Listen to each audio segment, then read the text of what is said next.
Welcome, good afternoon, and welcome to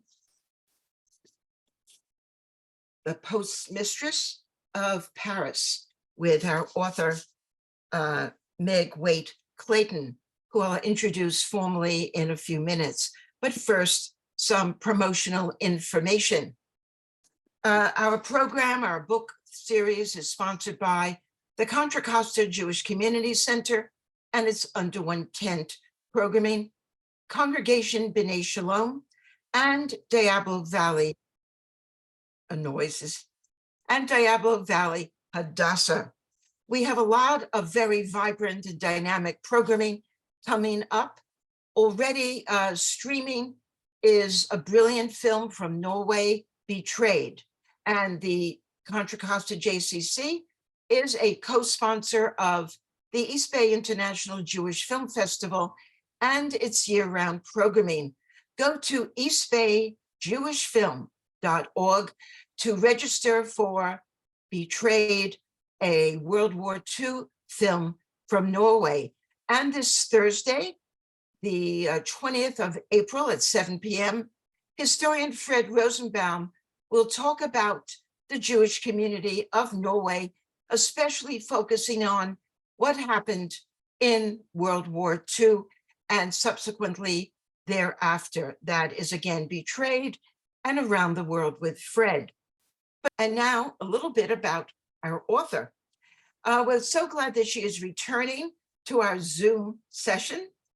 She was with us last year on The Last Train to London, and now it is the Postmistress of Paris, an equally excellent read from this international best-selling author who has written 8 novels. She's also a National Jewish Book Award finalist and a graduate of Michigan Law School, for all those Michigan fans out there. Her work has appeared in more than 100 times in national publications and on public radio. And now it is our great pleasure to introduce the author of The Postmistress of Paris, Meg Waite Clayton. Meg, take it away. Hey, Reba, thank you so much. I'm going to jump right in here in just a second, but first I'm going to say one hello to Erica Opper. Erica, I met Erica when I was on tour for The Last Train to London, my novel before The Postmistress of Paris, and she very kindly shared with me a photograph of 4 generations of people who, as she said, literally would not be there except but for the Kindertransport effort. And so it's always just so nice to see her. And I haven't seen anybody in 3 years in so many ways, so it's particularly nice to see her here. So I'm going to jump right in. Hold on, let me screen share. Let's see who can share. I can. No, let's see. Screen share. Here we go. All right. I'm just going to jump in to introduce you to some of the game in my novel because, you know, basically that's why we're here. The Postmistress of Paris is inspired by a real effort to help prominent artists, writers, and intellectuals escape Nazi-occupied France in the early days of World War II. We're talking artists like Picasso and Chagall, writers like Hannah Arendt, Nobel laureates, and other great thinkers, some of whom, it would turn out, did not want to be gotten out. The armistice agreement for France's surrender to Germany included something called Article 19. I think if any of you are watching Transatlantic, it's about this effort, and they've already said what Article 19 is in I think in the first episode, but it's called the Surrender on Demand Clause. And under it, authorities in Vichy France, the southern half of the country, which wasn't occupied by Germany in the first half of the German occupation, the Vichy agreed to arrest and surrender anybody the Germans wanted them to, basically. As you might expect, the people the Germans most wanted arrested were prominent anti-Nazi writers, artists, and intellectuals, many of whom were Jewish and had previously fled the Reich for safety in France. After the fall of France, a group of prominent Americans very quickly formed something called the Emergency Rescue Committee with the goal of helping these people escape. Mrs. Roosevelt, the president's wife, the first lady, used her influence to obtain emergency visas. And American journalist Varian Fry went to France with this secret list of 200 notable artists, writers, and others that he could get the visas for, if only he could find them. Most of them were in hiding. And then, of course, if he could get them out of the hands of the Nazis. He thought he'd be there for about 3 weeks. He ended up staying for 13 months and left only because after he was arrested, given 2 hours to pack his bags, and escorted out of France. Fry and the efforts of those who worked with him, including American heiress Mary Jane Gould, who's the center of my novel, rescued about 2,000 people, including André Breton, who founded the Surrealist movement, artists Marc Chagall, Max Ernst, Jack Lifshitz, poet Walter Mering, writers Hannah Arendt, Franz Werfel, and Leon Furtwängler. Often the ERC obtained these people false passports and led them to escape routes, which meant sometimes literally by foot over the mountains. The rescue effort was under constant surveillance by Vichy and the Nazis, so it was as dangerous as you might imagine, or even more so. And even the US State Department eventually opposed their efforts for fear they were jeopardizing American neutrality. So The Postmistress of Paris, my novel, is based on this rescue effort. It's a love story and a tale of high-stakes danger about a young heiress, codenamed the Postmistress, and a refugee photographer being hunted by the Nazis. But as the title might suggest, it's less focused on Varian Fry, although he certainly plays a role, than on the artists and themselves and this American heiress, Mary Jane Gould, or fictional characters inspired by them. So the real Mary Jane Gould, who you can see on this picture on the right there, she moved to Paris when she was not yet 20 and was still living there a decade later when Hitler invaded in 1940. While most expats fled, she stayed to try to help this effort. The money she provided, because she was a rich heiress, funded much of the effort, allowing them to purchase visas and passports on the black market. And the other thing that Gould did was she rented this ramshackle villa where she housed both the people involved in the effort and some of the refugees they were trying to save. The wonderful thing about this story is that as they were risking their lives to save strangers, they also managed somehow to have a lot of fun together. Among other things, they literally hung art in the trees. So I'll come back to these photos in a minute. But let me pause here to thank everybody involved in putting this event together, and especially Reva and Claire helping out today. And obviously to all of you for being here in this virtual way. I'm in my office playhouse, so please, when we get to the question and answer session, feel free to ask for a tour of my office playhouse, which is basically when I spin my computer around and show you my books and my view and the Murphy bed that converts this into a guest room. So when I first proposed the idea for the Postmistress of Paris, a Chicago heiress converts a French chateau into a safe haven for artists and writers she helps smuggle out of Vichy France, my literary agent said, with a piano player, we'd have a female-driven Casablanca. Then in the first newspaper review it received, the San Francisco Chronicle called it an evocative love story layered with heroism and intrigue. The film Casablanca, if Rick had an artsy bent. And as much as I love all the great things that have happened since, Good Morning America BuzzPick, the New York Times Editor's Choice, People Magazine, Costco Book Club, Indie Next, Book of the Month, USA Today, Amazon Editors, it just feels like this book got everything. It was quite exciting. Still, I glow every time I think of that comparison to my own all-time favorite movie. So put a pin in that and I'll circle back to it. Again, just to ground those of you who haven't read the novel yet, Postmistress of Paris is this story about a group of people who worked together in the early days of the war to help artists and intellectuals escape France and the refugees they helped escape. The novel is heavily fact-based, drawing on France's internment of famous refugees, Varian Fry's real effort to help them escape, and Mary Jane Gould's very substantial part in that. But it's also the scrapings of my own heart, trying to understand what it means to leave a home behind. Many of the writers and artists and thinkers on the ERC's list had been put in internment camps by the French even before Hitler invaded. Like Germany, France interned Jewish refugees even before the country fell to Hitler. They were considered enemy aliens, perhaps spies for Hitler. Never mind that they were Jewish and had to flee their homes for safety in France. And before we get too, I'm not condoning this or anything, but I just want to pause and reflect on the fact that we did intern Japanese during the war on the same excuse. So this camp that you're looking at here, Camp de Mille, was an old brick factory before it was converted into an internment camp. A lot of artists and intellectuals ended up there because of its location in Provence, where many of them had settled. This picture you're looking at right now is a little town on the coast called Sanary-sur-Mer. And so many writers, and so many German writers lived in this little French town that it was at the time referred to jokingly as the capital of German literature. So Mary Jane Gould did some awesomely courageous things to help these folks get to freedom. A lot of what I know about her comes from this book she wrote called Crossroads Marseille, 1940. If you guys were here for the last train to London, you might have heard about my escapades in trying to get Trousse's memoir translated from the Dutch. You will note that this one is in French, and I'll just leave it at that.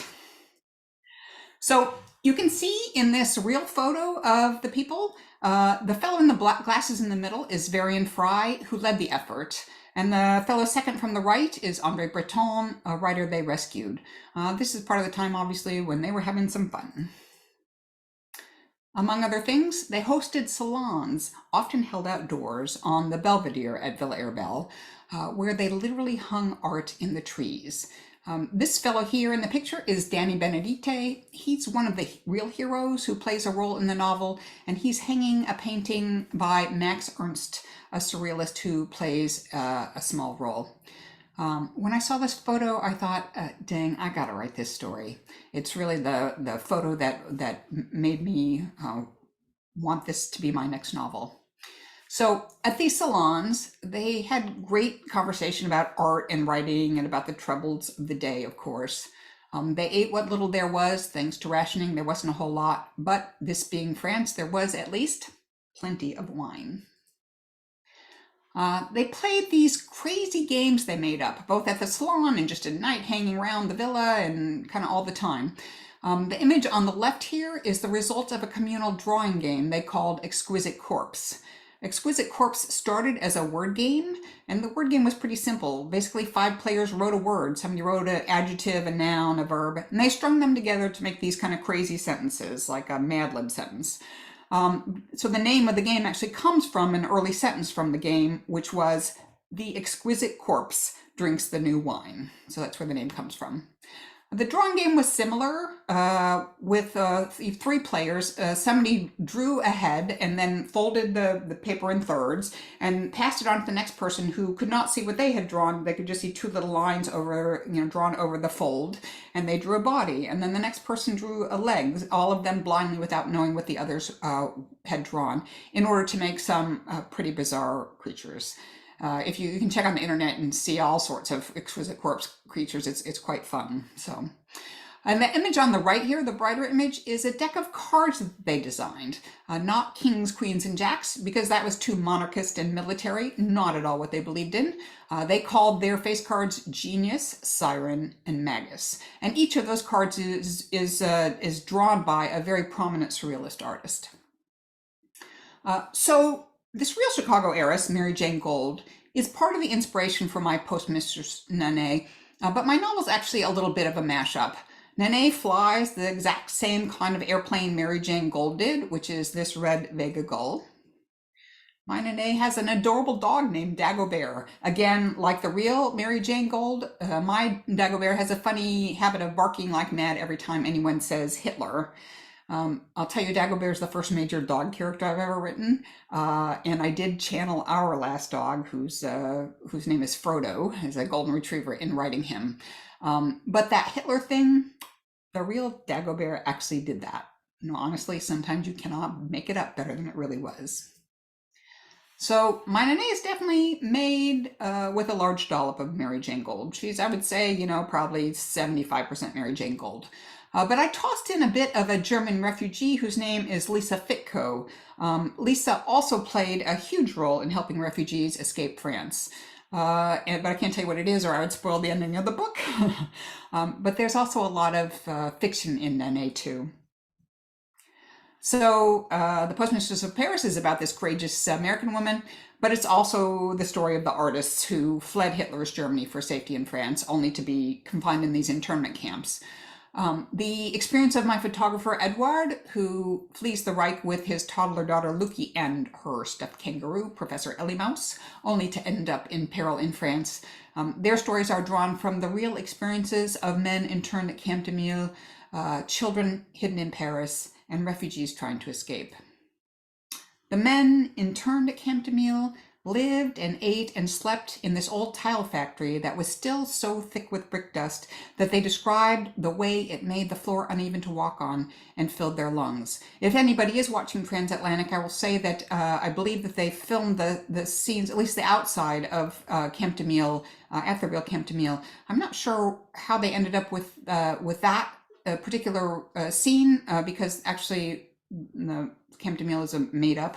I mean, Camp de Mille is real, but the Mary Jane Gold's rescue there is made up for my book, and apparently they also made up one for the show, so that's fine. Anyway, in what is a true testament to the human spirit, they made what used to be underground kilns into little studios to create art in. They even set up a nightclub of sorts in one of the kilns. These, internees created art wherever they could, including on the ceiling beams. This lower image there is the pullout of that top ceiling beam there. On the brick walls. This is these last two are projections of real works of art that were created there that are now just projected onto the walls at the camp. They wrote symphonies that they also performed in a sort of makeshift theater camp that they set up in this camp hall. And this camp hall is still in existence, and you can actually go and see the paintings there. They're still there. And this is them conducting one of the symphonies that they actually performed there. So same things for plays. They wrote and performed them. Not only the interned men, but also the staff and the camp captain came to see them. These were some amazingly talented, often famous men, and these shows would have belonged in any of the world's most famous venues. So these photos, they tend to make Camp de Mille look like a cushy existence. Obviously it wasn't, even under Free France. But after Hitler invaded, the plight of the people interned in these camps became more dire. Escape became more necessary and extremely dangerous both for the prisoners and those like Mary Jane Gold who helped them escape.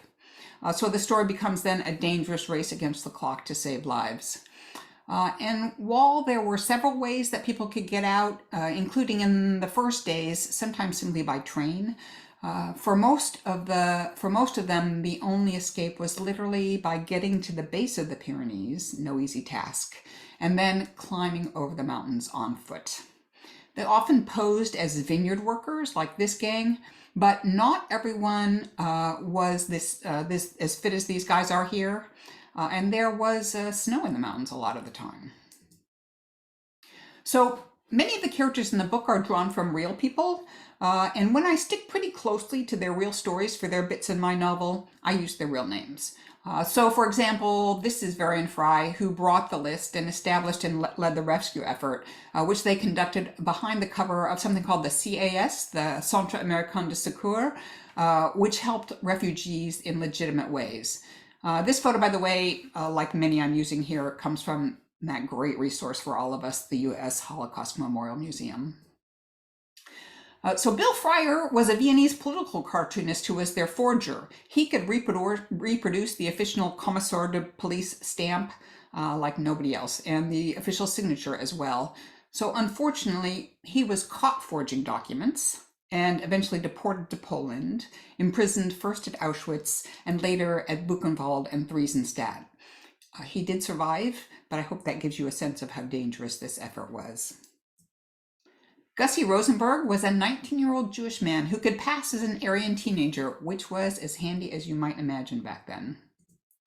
Leon Furtwängler was a Bavarian Jew and one of the world's most popular writers in 1940. He fled the Reich and settled in Saint-Honoré-sur-Mer, that little village I showed you. And when the war broke out, he was declared an enemy alien and interned at Camp de Miel. This photo is from a display at Camp de Miel. It's been preserved as a museum. All those photos I showed you earlier of it are from my visit there, and it is well worth a visit. I actually got an email pretty recently from a group of 12 people who were so inspired by the novel that they're off to France to visit the places mentioned in it, including this museum. That makes me very happy. This guy is André Breton. He was the founder of the Surrealist movement, and you saw him in an older picture of him earlier. He was French and a Gentile, but his writings were banned and he was wanted by the Nazis.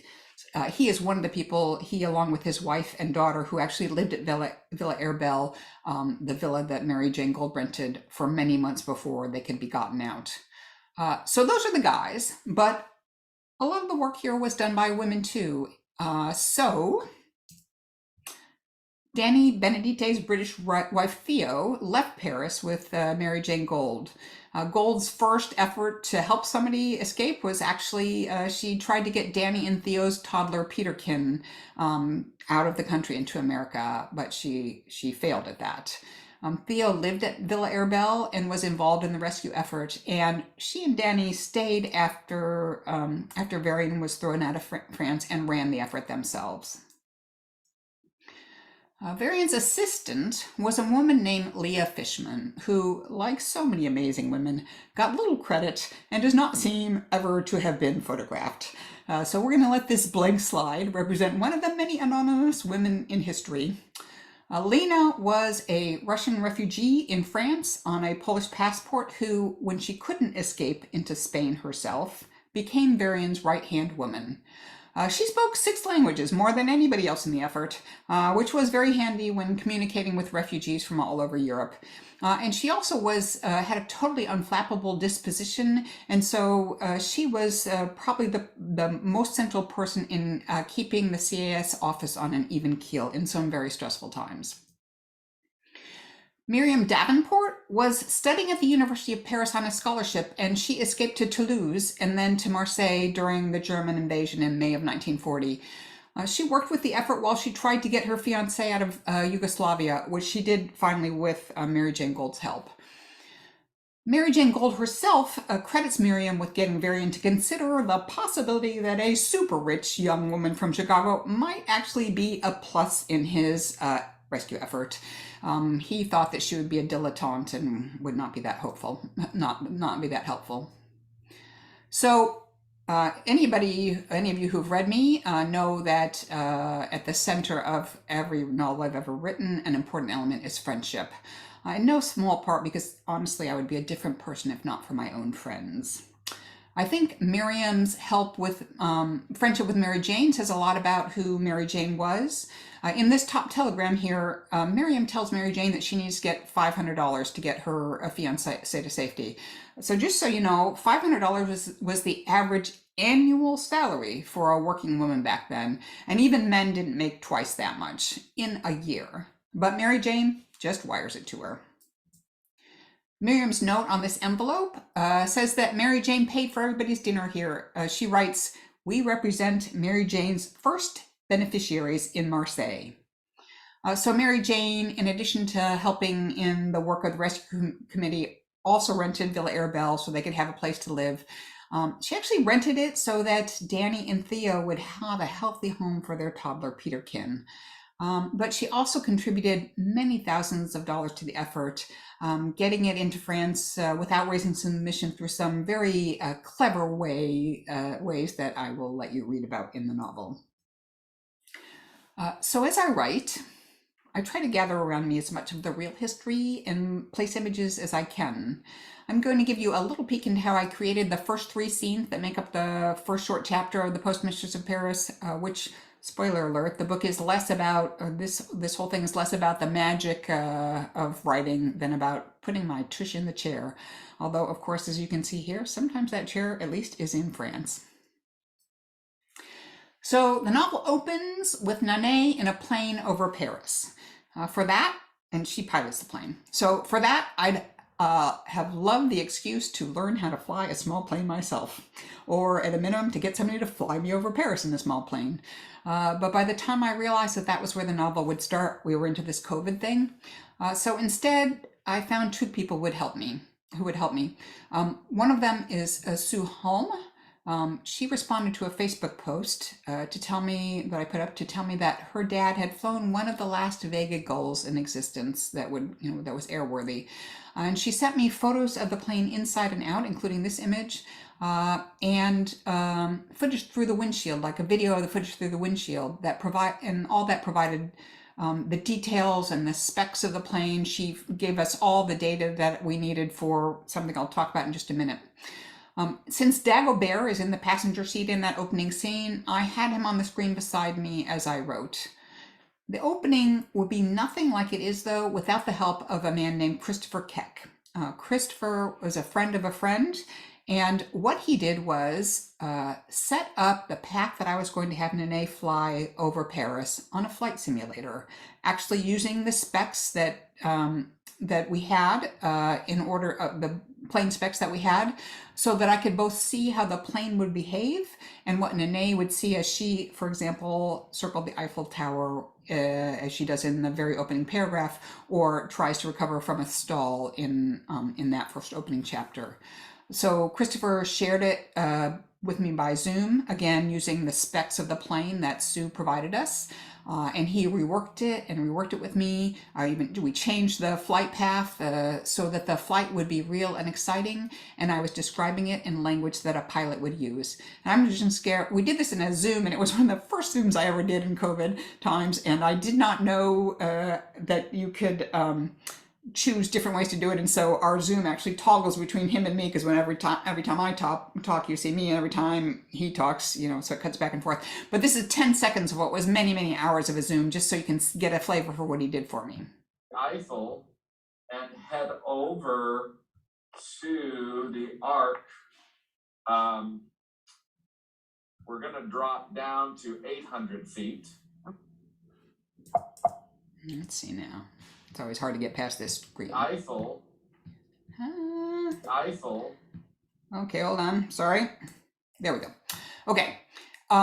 So, of course, one of the very best parts of writing a novel set in France is being able to spend months there and call it work. This is me at the small cascade in the Bois de Boulogne. If you've read the opening chapter, this is what Nanette dips down to see in that opening scene. It is one of her favorite spots in Paris, not coincidentally, because it is one of my favorite spots in Paris. In the opening chapter, Nanette changes from flight gear at one point in time into this purple Schiaparelli jacket. She doesn't like the look, though, so she immediately takes it off in favor of a more classic black Chanel dress, lots of pearls, and this Merritt Oppenheim designed Schiaparelli fur cuff bracelet, which is an element that echoes through the story.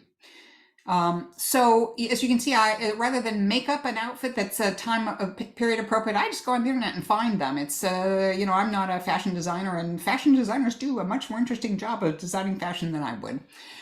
So one of the interesting things about writing fiction is that if you do it right, a physical object like this fur cuff bracelet actually picks up meaning in each scene in which it appears and echoes it back in a way that ups the emotional impact of a story. And that's one of the things I love to do in writing, is to take an object and carry it through the book and watch it grow and watch its impact grow.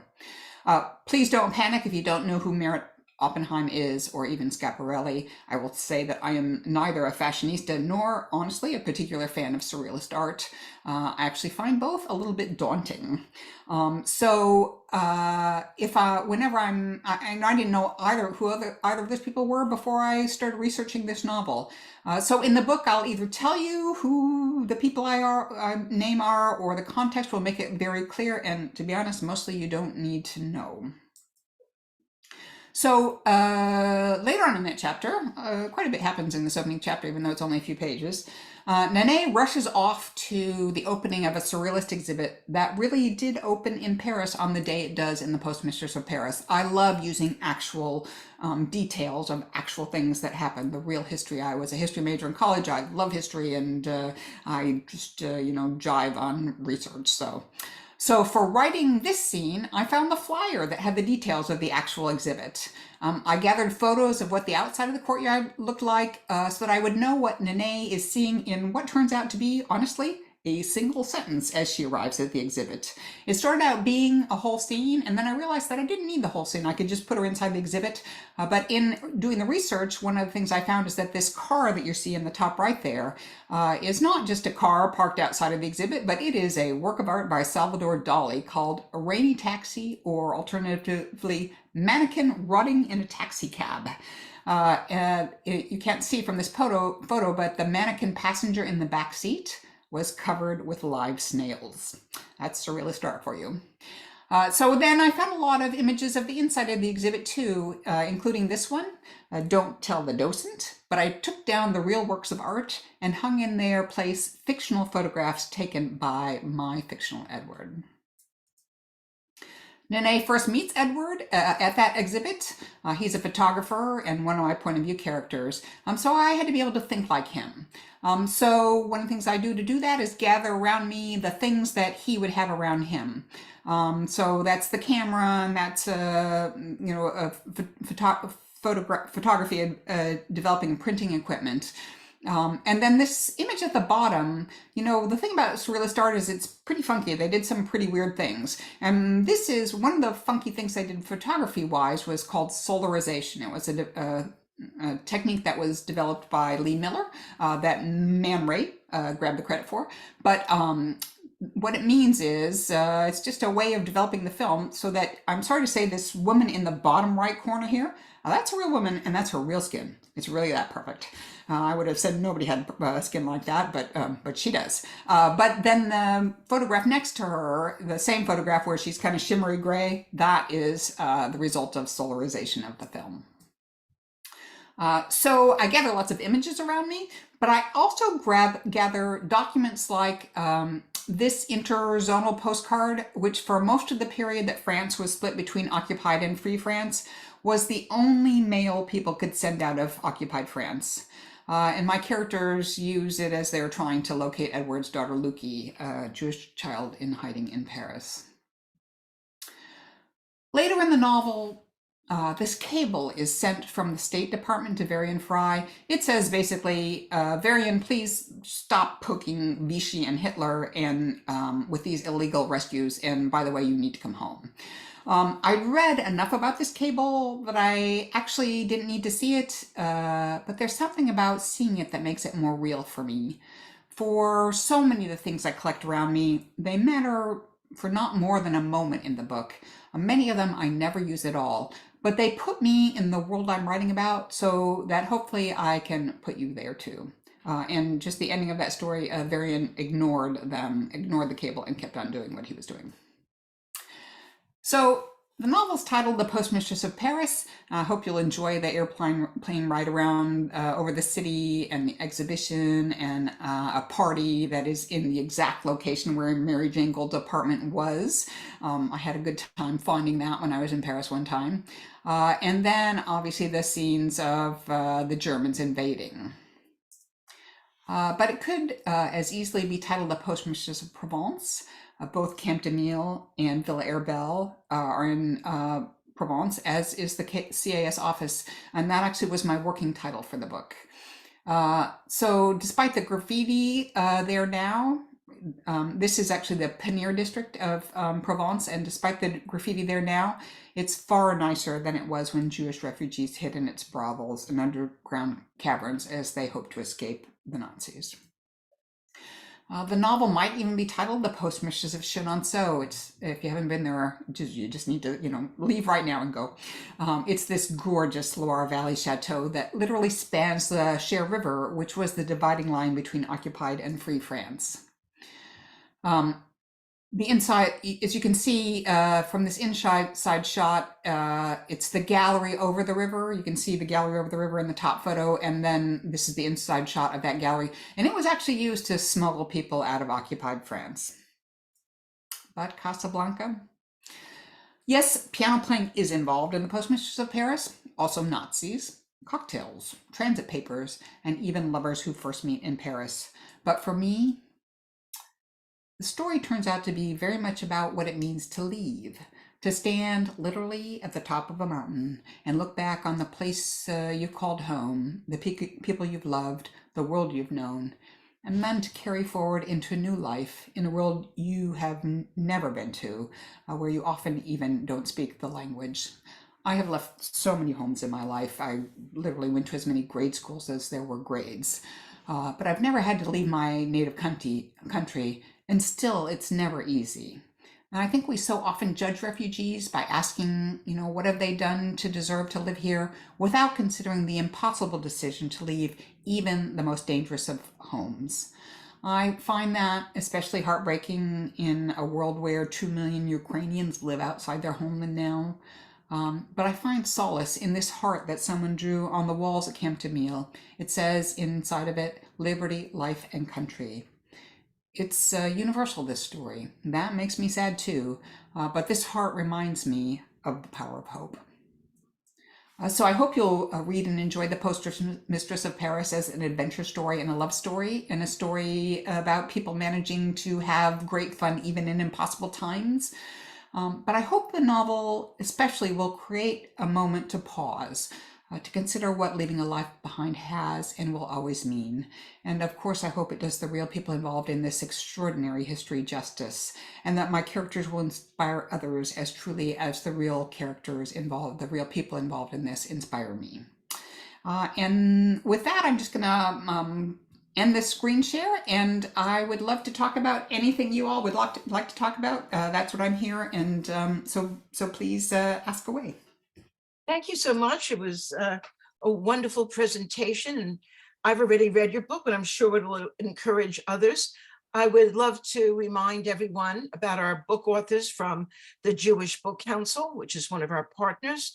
Our authors do not ask for an honorarium, and so to thank them, think about purchasing their book for your own library, to share with friends, a book group, and if you belong to a synagogue or connect to a school, for that library. Someone asked, and please put your questions in the chat function at the bottom of your screen. How long did it take to write? And did you know the plot ahead of time, or did it evolve as you wrote it? That's a really interesting question. I will say that I wrote this book faster than any book I've ever written, and there's a reason for that. It's always hard to say exactly how long a book takes to write, because a lot of time is spent researching, and I'm always researching one story as I'm writing the one. So like while I was writing The Last Train to London, I was researching this one. So that there's the research time, and then I keep researching obviously as I'm writing, but so if you took The Last Train to London, I worked on that book in some way from research to publication for nearly 15 years. It's a long time. This one not quite as long, and I wrote it really quickly. And the reason I wrote it really quickly is because let's see if I can say this without crying. My mom was diagnosed with lung cancer in the process, or very early on in COVID. I had kind of just begun writing this book. I had all the research done, most of the research done. I'd done my research trips, but I hadn't started writing. And when she was diagnosed, I called my agent and said, this has happened, and I'm not going to be able to deliver this on time. This was the second in a 2-book contract with The Last Train to London and The Postmistress of Paris. And so my agent said, no worries. I'll talk to Sarah. Everybody will understand. The next day, Sarah Nelson, my agent at HarperCollins, called me up and said, hey, so we're thinking we'd really like to bring this out in the fall, but in order to do that, you'd have to deliver it on time, or maybe even a little early. Do you think you could do that? And I was like, you haven't talked to Marley yet, have you, my agent yet, have you? And she hadn't. And I told her what had happened. And she said, oh, no worries, we'll publish it whenever you're ready and take care of your mom. But what she'd said was, we'd like to publish it November 9th. And I hung up the phone, and my mom's birthday is November 8th. And that felt like a sign. And it occurred to me, my mom was not supposed to live to her birthday. But it occurred to me that if I wrote like hell, I would at least have a galley, and maybe my mom would live to see the galley. And since the book was always dedicated to her, that meant a lot to me. So I wrote like hell. And my mom, by just a total miracle, my mother's always said she would never be a guinea pig, a medical guinea pig, but she agreed to do an experimental treatment at Stanford.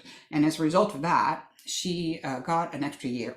And so this book was published in my mom's lifetime. My mom got to see it be a New York Times editor's choice. She got to watch her morning show, Good Morning America, and see my book on it. And so it was just really extraordinary. But so as a result, I probably wrote this book in 9 months, which is as fast as I could write a book. I have never written a book that quickly. I literally the only thing I did in the time when I was writing this book was write my book and take care of my mom. That's all I did for those 9 months. But I'm so glad I did, because I'm so glad to have it brought my mom some real joy some moments of real joy in an impossible time. And so I'm really grateful to it. I'm really grateful to everybody who's read it and told friends and helped it get out in the world. I'm so grateful. Yeah. Thank you for sharing that. You mentioned to me before we began that you've been to Europe to do a book talk. Was it on this book, and what country? And how are your books received in Europe, where a lot of this carnage, the Holocaust, took place? Yeah, it was actually for The Last Train to London. It was in the January of when we first all learned about COVID. So this book was only in COVID times, and I have not been, because between my mom and my husband's just had treatment for cancer, and it's just been not a good 3 years. But he's good. He's fine. He's cancer free. Yay! But that's why I really haven't traveled at all. Though our first travel was going to be last fall, and then my husband was diagnosed, and so we went for 2 weeks and came back and had him treated. But so I went to the Netherlands, where I got to be for The Last Train to London. If you guys don't know, it's about at its center, it's the Kindertransport and Truus Weismuller, who's the real life Dutch woman who led those rescues, many of those rescues. And so my Dutch publisher brought me to Europe, and I did Belgium and the Netherlands.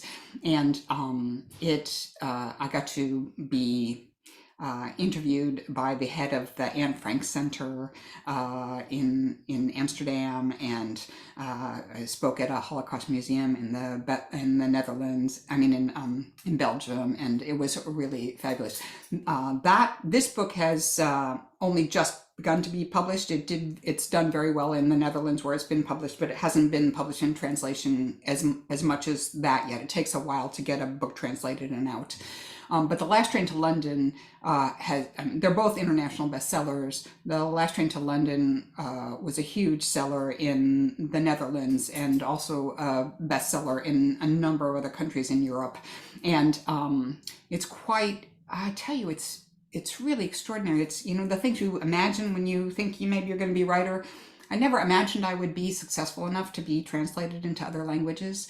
And when I started being translated, my first book was translated into German, and it's almost kind of overwhelming, honestly, to think that my stories are reaching readers whom I literally would not know how to say hello to if I met them on the street.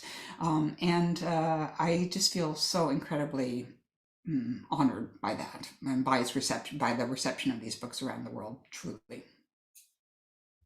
A lot of us have children or grandchildren, nieces and nephews. What book, whether yours or someone else that you know, some author you know, would you recommend for teen readers? For teen readers, well, that's an interesting question. I honestly, not to hawk my own books or whatever, but I actually think that The Last Train to London is a great story for our teens. I think they're old enough to understand the to deal with the serious themes of it, and it does have at its center a romance between a couple of teenagers, and so I think that for teens you need things to carry them through the stories. So certainly that is certainly a Diary of Anne Frank. I think if anybody hasn't read it, as I read that when I was pretty young, and it made a huge impact on me. I have, one of my favorite books about the war is All the Light You Cannot See by Anthony Doerr. It was really fabulous. I have not really thought about it in terms of, for a teen reader, but it seems to me that it would be good for a teen reader. And I don't know. Yeah. Has there been any interest in making a movie from your books? Oh, we were in conversations for a movie for The Last Train to London when COVID hit, and one of the things that happened then was because it was of the complications of making movies in COVID times, the Hollywood, filmmaking pretty quickly pivoted to very small films with small casts that you could, because basically people needed to quarantine together and stay together for the whole filming. And so that kind of fell apart. And for this one, I'll tell you, The Postmistress of Paris, the Mary Jane Gold story, it's a great story for a film. The woman named Julie Oranger wrote a book called Flight Portfolio about the same effort from the point of view of Varian Fry. And it was very centered on Varian Fry. I'm sure a lot of the people in the audience here know it. It does not focus on Mary Jane Gold particularly, but she sold the film rights to that, and the filmmakers, for whatever reason, decided that the most interesting story here was the Mary Jane Gold story. And so that is what Transatlantic, which is now on Netflix, is about. And I look at that book and I go, well, that's my story. That's Mary Jane Gold. So I doubt, I've had a conversation with my film agents. It seems unlikely that that will happen for this now. But I will say about that show that it's they do a great job of bringing to life Villa Arbel, and it's definitely, I haven't watched the whole thing yet, but I've watched the beginning of it, and it's definitely worth watching, just if nothing else, to see what Villa Arbel looks like. It looks like in the film, in the movie, in the TV show, it looks like I imagined it. So that's fun. Another question, do you do outlines for your chapters, or do you just sit and write? You will see behind me a bunch of cards, color cards. I don't know if you can tell what they are, but let me give you a little bit more of a look. That is the way I outline a book. So this is I'm not going to show you the title, but this is the book that I'm working on right now. That's the way I do it. I outline, some people don't. I think especially when you're doing historical fiction and based on real history, it's really important to have the history down. I just did an event with Kristen Hanna recently. Her Four Winds is just out. It's about the Dust Bowl and the migration to California, and she was talking about this, and she says her first draft is basically getting the history down. And I totally, that's the way, you have to have the history first so you can figure out what to hang on and what story you're telling. And so I think it would be hard to write historical fiction in particular without an outline. But perhaps people do. I mean, I think people take a lot of liberties with history. I like to stick close to the history, and so that's important to me. And so yeah, I do. I outline. It's a process of. Let's see if you can see. It's a moving process. So if you can see on this, I'll just tell you that this is. So the one of the things I was doing this weekend is redoing my outline to reflect what I've actually written so far. And so I've gone through here. This is this is what, and then there's some missing cards that I've already written that are not on the card outline yet.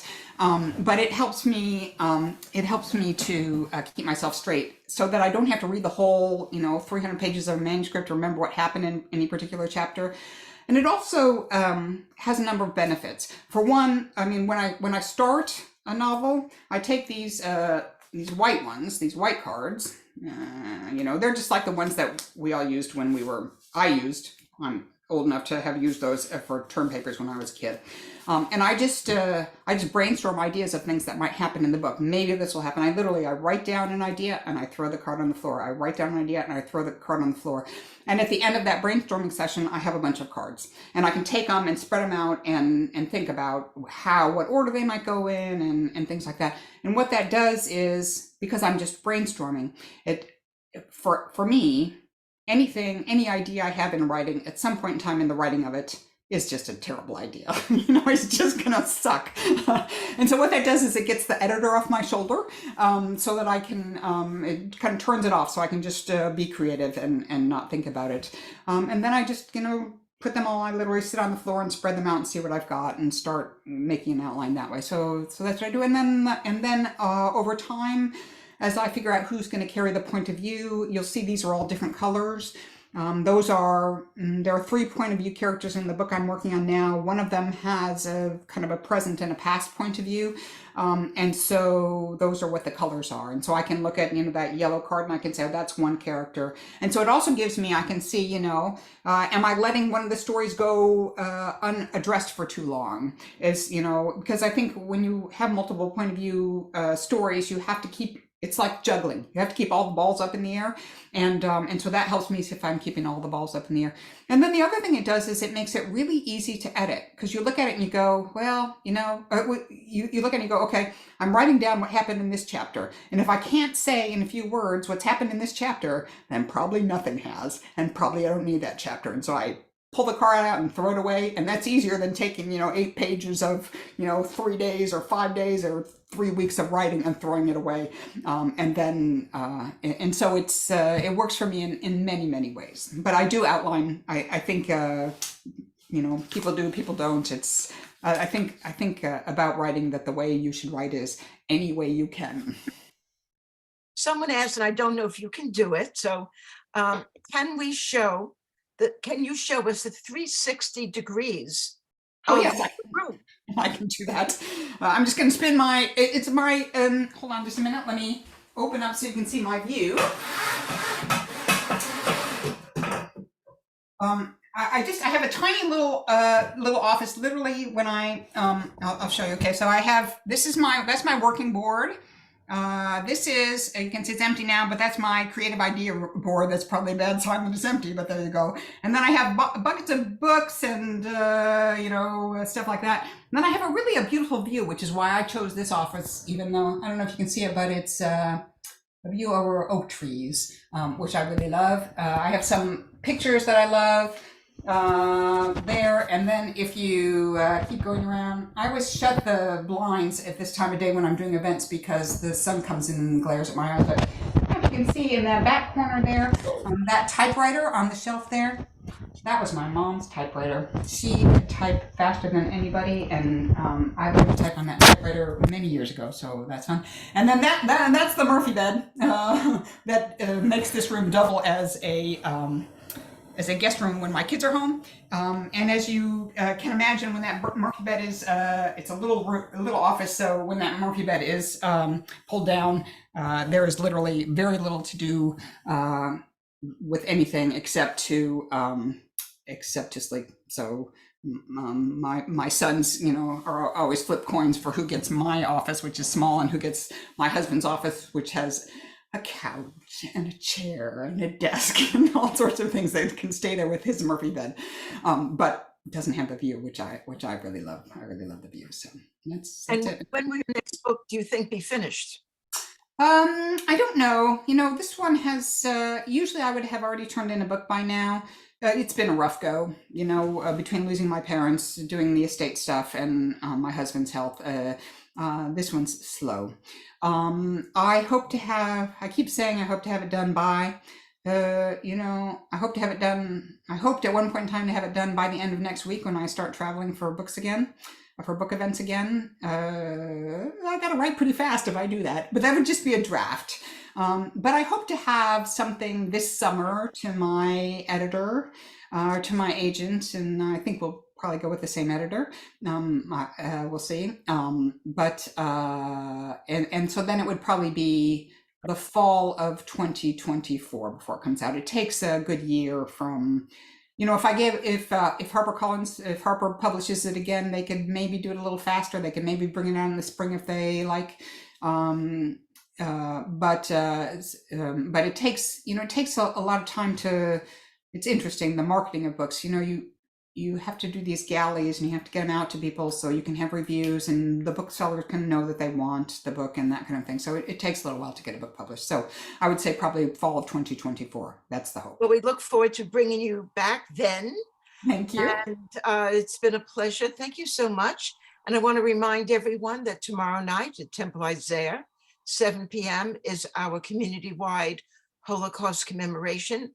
Right now, you can see through the 20th, the Norwegian film Betrayed, about the Jewish community in Norway during World War II, something which we know about Germany, Austria, France, even Italy, but almost none of us know about really what happened in Norway. It's called Betrayed. You can register at eastbaydjewishfilm.org. And coming up on the 30th of April, our Israel at 75 super event, Israfest 75, with live music, food, activities for all ages in the city of Alamo. Go to under110.org and look at events, and you can register for that program. Admission is free. Thank you so much again. And remember to thank our authors. Think about bringing home the Postmistress of Paris to your library, your school, synagogue library, or to a friend. Thanks again, Meg. And we'll see you hopefully in a year and a half.